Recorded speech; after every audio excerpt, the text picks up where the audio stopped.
Kawal belanja tanpa tunai. Kita dah dengarkan pandangan penonton kita. Saya juga nak raikan tetamu di studio pagi ini bersama dengan Cik Rafiq Hidayat Muhammad Ramli, Timbalan Presiden 1 Persatuan Perancang Kewangan Malaysia FPAM. Assalamualaikum, selamat pagi. Waalaikumsalam. Terima kasih kerana jemput saya. Terima kasih kembali. Baik, kita dah dengarkan sedikit laporan dan juga pemahaman penonton kita berkenaan dengan apa yang mereka inginkan dan memudahkan mereka. Ada yang kata dua-dua platform pun boleh, ada yang memilih untuk transaksi tanpa tunai.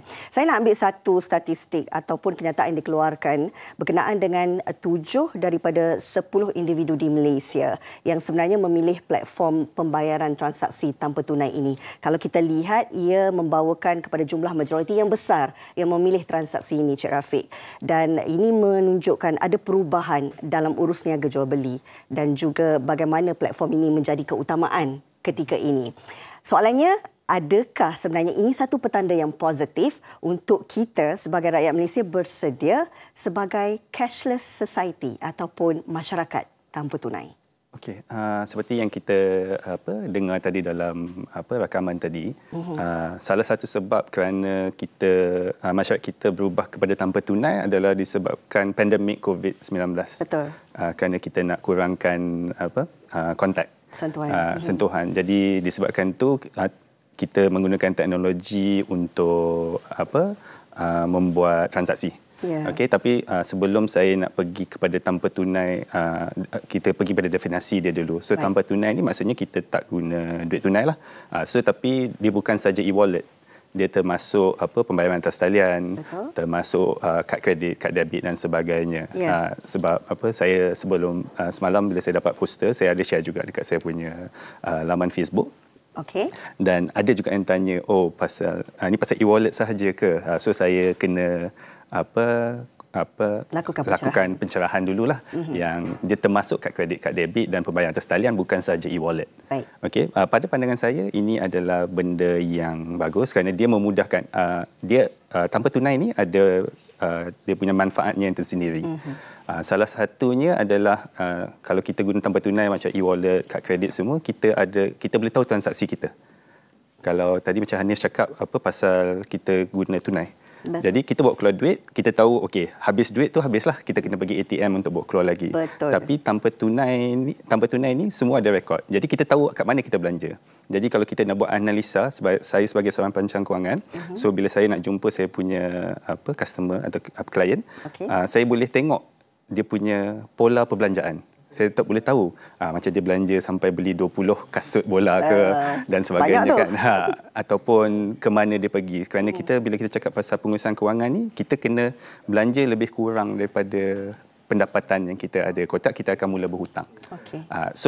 Secara amnya saya rasa benda tu adalah bagus kerana benda-benda yang saya cakap tadi, tapi ada juga benda-benda yang kita kena ambil kira bila kita nak pergi kepada tanpa tunai ni. Okey, perkara yang perlu kita ambil kira. Ini sesuatu yang menarik untuk kita bincangkan. Kalau tadi pun Cik Rafiq ada menyentuh tentang pola perbelanjaan. Saya percaya bila ia memudahkan, kadang-kadang ada juga dalam kalangan kita yang tak tahu pun dan tidak ambil tahu berkenaan dengan pola perbelanjaannya.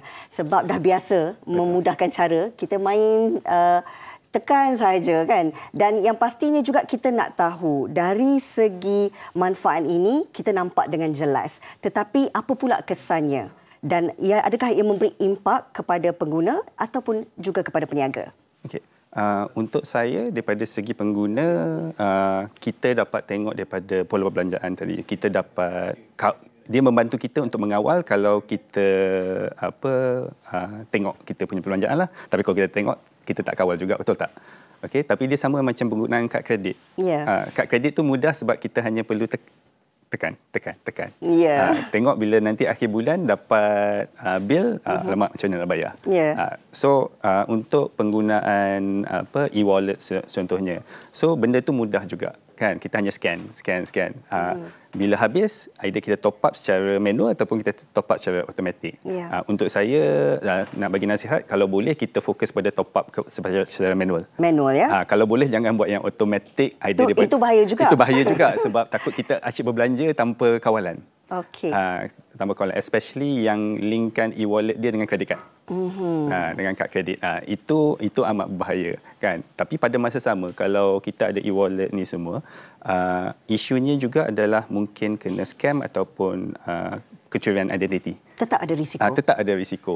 Kalau kita letak duit yang banyak dalam tu ataupun kita link dengan akaun simpanan kita, kita link dengan kad kredit kita, mungkin kita akan ada masalah lah bila orang curi identiti kita ataupun orang hack. Macam sekarang ni ada Telegram punya scam yang tengah berleluasa kan. So benda-benda ni akan terjadi. So kalau boleh kita jangan linkkan secara terus. Saya tahu dengan nak mudah kita memang linkkan. Kalau tidak setiap kali kita nak kena dapat TAC-nya, nak kena linkkan balik, nak kena transfer dan sebagainya. So banyak orang akan link secara automatik. Okey. So benda ni adalah ada isu security-nya tersendiri. Tapi itu daripada segi pengguna lah. Pengguna senang. Selain daripada itu, pengguna memang bila guna QR code, guna tanpa tunai ni senang. Kita tak payah pergi ATM untuk bawa keluar duit. Kan?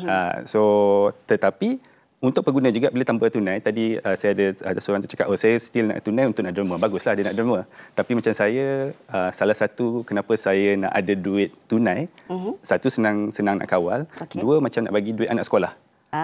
Sebab budak-budak tak boleh ada akaun tanpa tunai lagi. E-wallet ataupun kad kredit semua dia tak boleh ada lagi. Sebab pernah jadi dekat anak saya, mak saya minta dia pergi kedai untuk beli benda. Bila dia pergi situ, dia ada e-wallet saja dengan kad kredit punya terminal. Dia tak terima tunai. So dia kena balik. Dia kena balik bagi tahu dekat mak tok dia tak boleh. Kan? Itu satulah kelemahan itu yang satu kita lihat, kelemahan dia. Baik, Cik Rafiq. Sebenarnya perbincangan kita ini menarik perhatian rakan setugas saya. Tiba-tiba katanya ada persoalan nak diajukan. Betul. Silakan ni. Ada persoalan dan juga pandangan bukan pasal kasut bola Bukan sebab kita dah tutup yang kasut bola tu tadi sebab memang dah beli tak boleh buat apa dah. Cik Rafiq cakap tentang pengguna, ramai pengguna yang memberikan komen kepada kita di Facebook Live and share TV3. Antaranya Amin Nuruddin cakap cashless memang memudahkan urusan, kadang ada nilai sen-sen kecil tu tak perlu susah-susah lah untuk kita bayar. Tapi memang betul bila guna kaedah e-wallet ni akan buat kita ketagih berbelanja sebab kita akan rasa macam seolah ada kuasa membeli guna phone dan juga barcode je. Dan Mak Eton ni dia sambutlah apa yang Cik Rafiq cakap tadi tentang penggunaan duit cash ni juga. Keperluan atau kehendak fikirkan terpulang pada diri sendiri, macam bagi mak cash pasal tak pandai, tapi jangan bawa banyak yang perlu je. Dan Zahid cakap apps cashless ni tapi kena guna internet dan juga telefon. Kalau duit guna duit kertas dan shilling sahaja. Lagi senang, fikir-fikirkanlah katanya sebegitu. Okey, berdasarkan kepada apa perkongsian penonton kita di Facebook tadi, mungkin kita juga melihat apa yang kita bincangkan tadilah, antara kelemahannya, antara risiko yang perlu kita lihat sedalam-dalamnya. Tetapi menyentuh kalau kita lihat ada banyak platform berkenaan dengan pembayaran secara elektronik ini, Cik Rafiq, pastinya juga terfikir di fikiran kita, adakah ianya dilihat sebagai salah satu medium yang efisien dan juga cost efektif? Okey. Saya rasa untuk pengguna ia adalah kos yang efisien. Kerana sebagai pengguna kita tak keluarkan apa kos tambahan bila kita menggunakan cara pembayaran atau tanpa tunai. Tetapi untuk peniaga ada kos tambahan. Mungkin ramai orang tak tahu bila kita guna kad kredit, kita bayar, peniaga akan di-charge oleh bank ataupun Visa atau Mastercard. Ada charge mungkin 1%, 2%, 3% bergantung kepada kita punya agreement. E-wallet pun sama. So peniaga ada charge tambahan. Jadi benda ni mungkin akan menyebabkan peniaga akan naikkan harga dia untuk cover kos yang charge yang dia dikenakan tu. Tapi pada masa saya cakap awal tadi, efisien juga untuk peniaga kerana sekarang dia dah ada statement, dia dah tahu dah duit masuk keluar dan ketirisan pendapatan tu akan kurang. Macam kalau kita bagi tunai, ada orang mungkin boleh ambil, pekerja boleh ambil dan sebagainya. Tapi kalau kita guna e-wallet, susah sikitlah. Okey. Cik Rafiq, yang kita nak timbulkan di sini, kalau kita mempunyai mungkin satu medium sahaja pembayaran secara elektronik ini, itu mudah untuk kita kawal perbelanjaan kita. Tetapi bayangkan jika seseorang individu ini ada lebih daripada 2 ataupun 3 dengan e-walletnya, dengan kad tanpa sentuhnya, dengan pembayaran QR code-nya, dan bagaimana sebenarnya daripada sudut ini kita nak kawal perbelanjaan di setiap platform ini, kerana kita tidak mahu dibebani hutang selepas itu? Okey, sebagai seorang perancang kewangan, apa yang saya akan nasihatkan, kita punya bajet.